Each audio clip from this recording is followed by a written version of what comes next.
Valley. My mom used to live in the city, and I remember seeing the Ruby pipelines driving through Sardine Canyon, so it was interesting to see this connection. So to answer your question, I think that the environmental concerns that are persisting are legitimate. Now, it is true that our state does have a process for applying for air quality permits as well as water permits. But, and so there will be opportunities for the public to be able to weigh in through public comment and other things. But whether it's 1 gigawatt of energy generated through natural gas generation or 9 gigawatts, that is still an enormous amount of pollution that is being added into your county. And I think that should be a legitimate cause for concern. And another thing that's important, while there are limits on emissions, often the ways that those permits are changed are simply saying, we are saying yes to this project before we have any of those fundamental questions answered. How is it?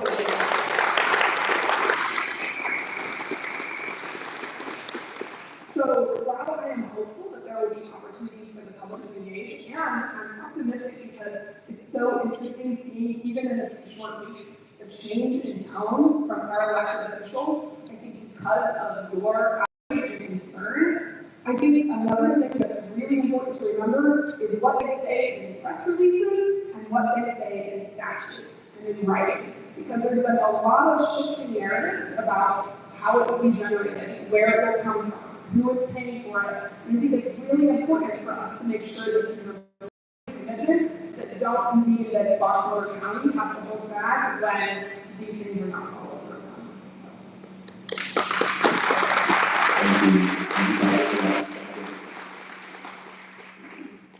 Rob, you have predicted that a data center of this scale would significantly raise local air temperatures. The governor has said that that prediction is deeply flawed, but I wonder if you can walk us through how you make that prediction. Right, thank you. I told everyone I needed a chalkboard. We're going to have to do some different equations.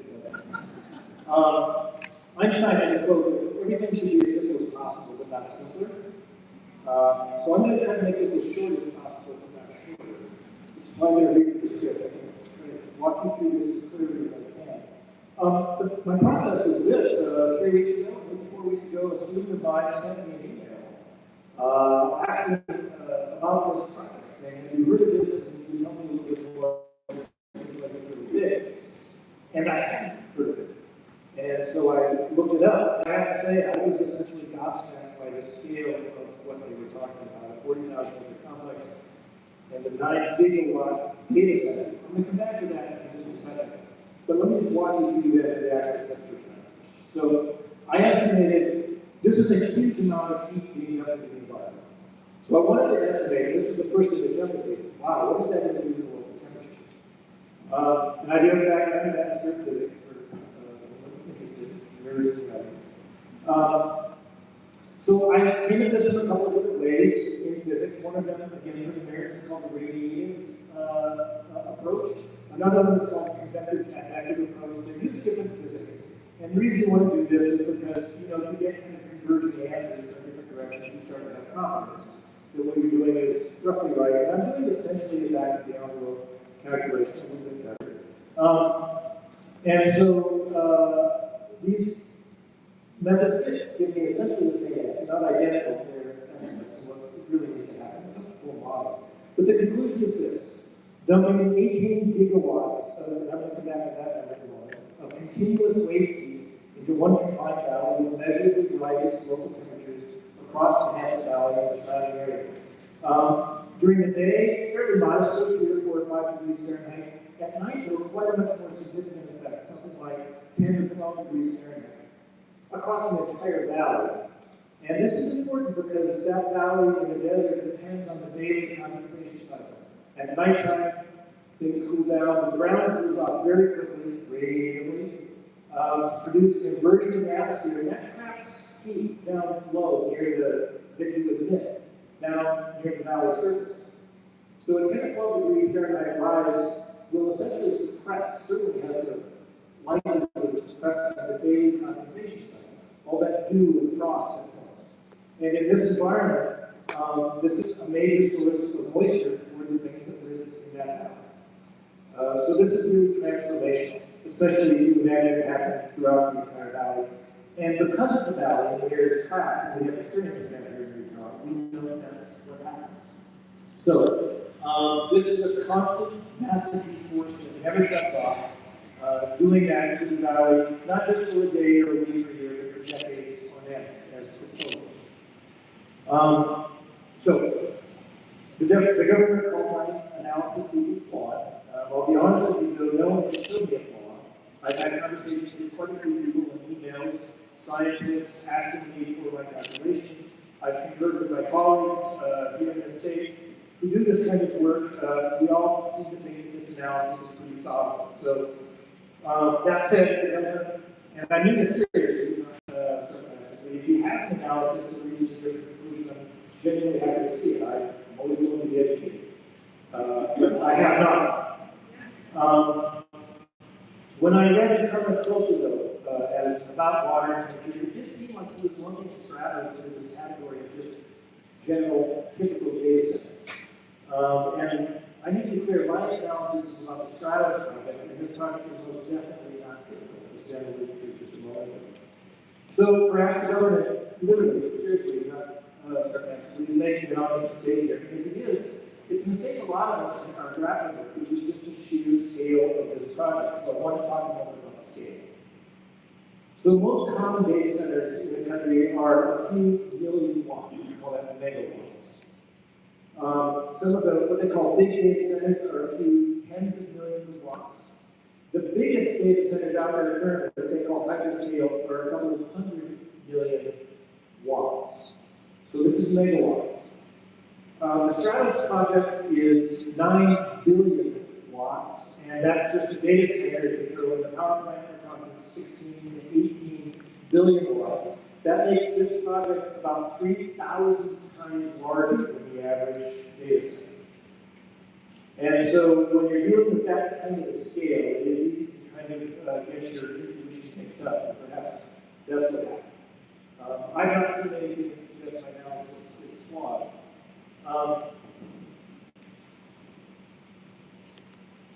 When you're off by that much, this doesn't work well. It's kind of like trying to compare a campfire to a forest fire.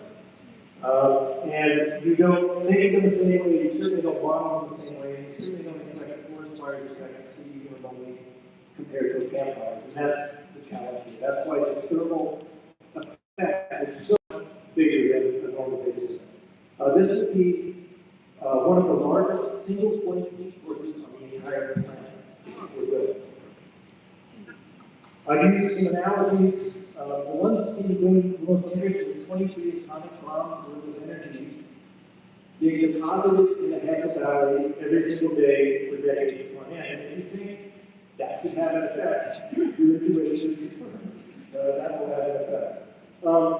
So back in the notion of flawed analysis, I'll actually concede that definitely my analysis is flawed.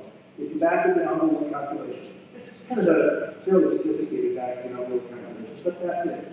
The point here is, as was said, clearly for a project of this scale, what we need is an actual, full, independent, whole systems analysis before you decide to move forward. And that is what absolutely has not been done.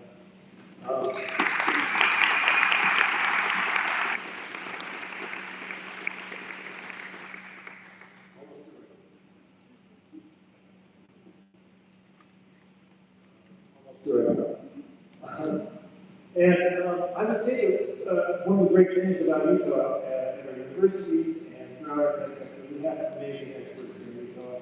Heidi, I'm sure works with a lot of them, Ben certainly does. And they are available for our legislators and for our elected officials to sit down with and actually start to look at a full comprehensive analysis if they're looking for independent voices to do so. I want to take just one more minute and open up tonight just a little bit more what's been missing from the whole conversation. And that is, we've been sort of, in this particular case, and the case I just given to you, arguing about a single number, like how many degrees will it warm the valley during the day and during the night.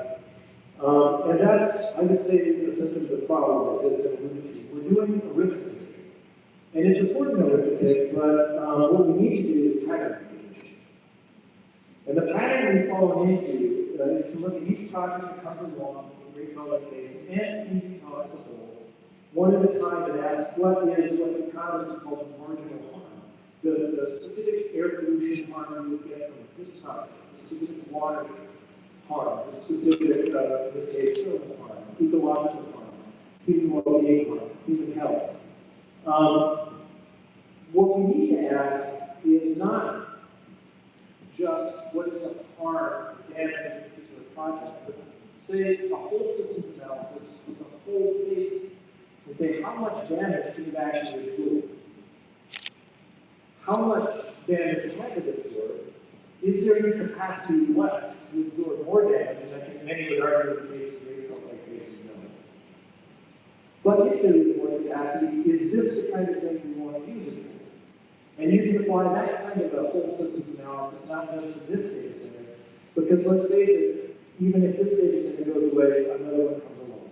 Another project, another data center, another supercenter, another demand on the system. And then, if we want to even be more open, we can ask a better question still, not how much more damage can the system absorb, but how much repair does it need from us?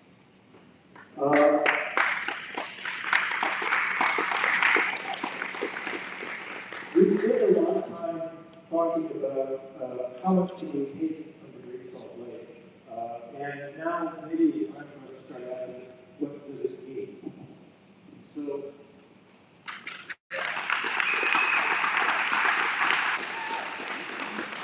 the government is taking too much time in this country. We can't get things done fast enough. And I will say, look, I want us to get things done too, but we've got an awful lot done in exactly the kind of thinking over the past decades that he's promoted. And we can argue it's what's brought us to where we are now, which is a Great Lake Basin in an advanced stage of ecological and hydrological collapse. As I said, Einstein once said everything should be made as simple as possible, but not simpler. For a project this size, I would say the consequences this large, not just for us, but for generations coming, I'll offer a version of, yes, let's do this as quickly as, let's move our society along in the ways that we decide we need to, as quickly as we can, but not as quickly as, but not quicker. Understanding what's at stake here, really understanding it is worth the time it takes, and that's not delay, that's diligence. On a decision this big in a place that's fragile, diligence is the least thing we owe to the people, of course, that are going to inherit this in the coming decades.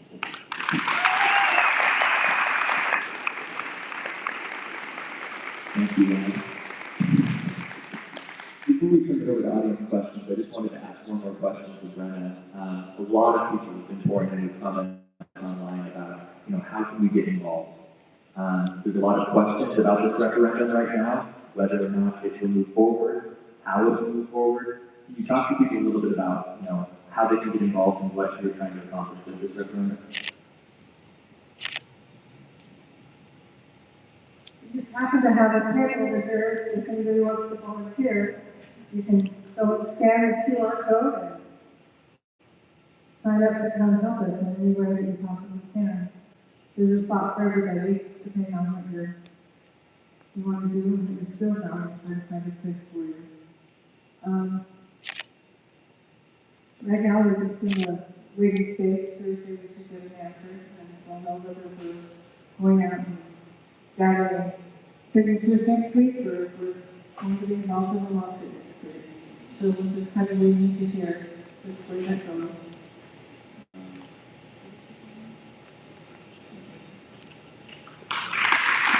Thank you. So, if you guys are okay sharing that microphone, I'm just going to kind of wander the audience with this microphone and take some audience questions. If you want to direct your question specifically to one of the panelists, please just let them know in your question. Otherwise, we're just going to share the mic up here. So raise your hands. Thank you, and thanks to all the panelists and organizers. I'm super encouraged by what was mentioned, how this is bringing so many people together in ways that we don't always see. And And that relates to my question. I've spoken with lots of different people in the county. I have roots in the county, I live and work nearby. I've just seen a wide array of people with different interests and different motives, different concerns. And you guys pointed out so many of them, but my question is, for locals and those in the region, how can we effectively continue to come together to work to advocate around our concerns and our demands to make sure this is a thorough, well thought out process to where we come to the best conclusions that honor, the needs that are being proposed, but most importantly, the people in this region and in the state of Utah. Thanks for your comments, everybody on the panel.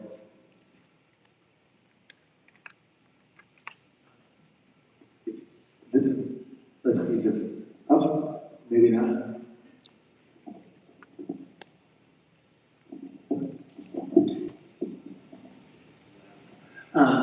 One thing that has really occurred to me is when you organize online, it's really easy to feel angry toward other people. When you come together like this, you see each other's humanity. Right? We're all facing this threat together, as Brendan said. And so we really need to create real relationships and connections with each other. Right? That's how we're going to make sure that when the next issue comes, they can't divide us and pit us against each other. This is our home, and it's our responsibility to care for it, not to allow it to be harmed, but to replenish it, right, for all future generations. So I think we need to keep organizing like this, participate in the work that BEAR is doing, not just to have online discussions. Has anybody ever had an online discussion where somebody at the end is like, you changed my mind?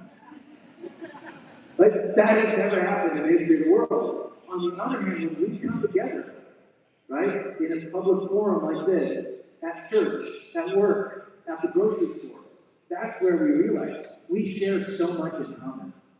Right? We are all Utahns.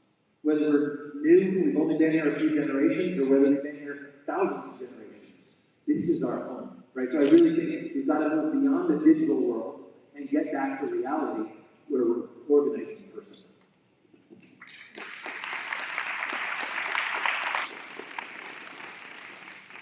Okay, so I have a question about, so we have the referendum here in Fox Center that we're working on, but if we want to be able to protect the state from these types of actions and actually do the work that needs to be done to ensure that we protect our environment and our people, what can we do? What's the most effective way statewide to hold our elected officials accountable for pushing these data centers?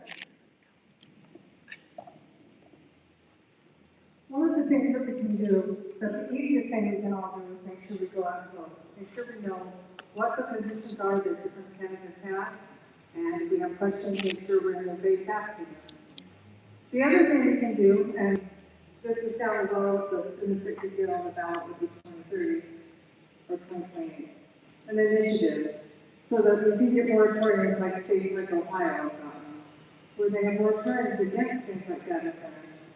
Because right now, a lot of the regulations are being bypassed with organizations like CITLA and MINA, and there's other impact studies that don't need to be done, and a lot of things that they can get by with, like they can't be sued for contamination. Well, guess what's going to happen with the data center? So those are things that are really important that we understand, and that possibly looking at initiatives to get on the ballot is another way we can go statewide.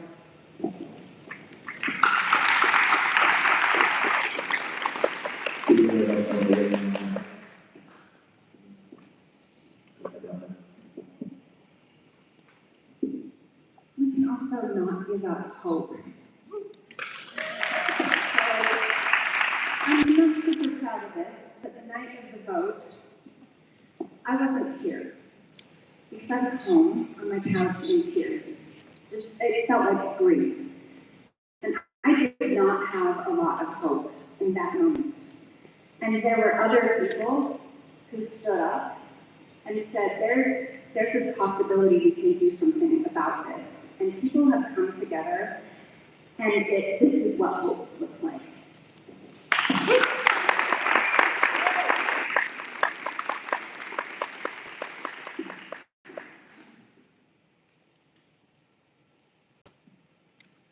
So there's a ton of questions in my mind and a lot of comments in my mind because ever since I first heard about it, and the first thing I saw was Dr. Taylor's article being interviewed, and I called you on Catherine live right here in Fremont, and one comment, and there's a couple comments. First and foremost, apparently they were supposed to have gotten approval from all the neighbors who were on board with this, and apparently you're not on board with this. Nobody talked to you, did they? Okay. The other question I have, and this is more for the business. So this is not just affecting Rock Silver County, this affects the entire Wasatch County. Because we've got toxic dust in the air already they're measuring, and when we're talking about the heat that's going to be generated from this, what would be the speed of evaporation off the lake? Is that something we can calculate? To see just how much more water we're going to lose from evaporative processes? Well, great question, and the short answer is, for how much we're going to lose is more. Yes, absolutely, this kind of thing can be modeled. It's a little more complicated than what I did. What I've done is to basically say what this is a giant 400-acre, that's hundreds of acres of giant industrial scale fans trying to cool hot radiators with hot air. That's what they use dry air cooling, which has been strongly implied. Again, we don't know because this is a data center without data on this field. Yes, this kind of modeling can be done, and frankly, I think to Robert's point, should have been done. I have done it, but yes, these kinds of calculations is when you raise, the short answer is when you raise air temperature a little, evaporation increases a lot. There's an equation called the Clausius-Clapeyron equation, again, to the in the audience, but it can be used, so you have to model the airflow and what's going to be happening, and that can all be done. There are people who know how to do that. I'm not a person who's done that, but I can do it.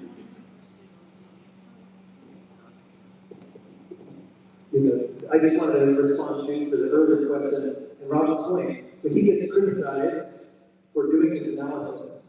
Whose responsibility is it to do this analysis? I mean, why is it a volunteer professor at Utah State, right? We need to put the burden of proof on the developers. If they want to change our community, they have to prove that it doesn't harm groundwater, that it doesn't harm the wildlife. Brendan, you talked about that it doesn't harm the livestock that live here, especially the people that live here. That is simple due diligence. And so we need answers to all of these questions. The only way we're going to get them is if we build the political power.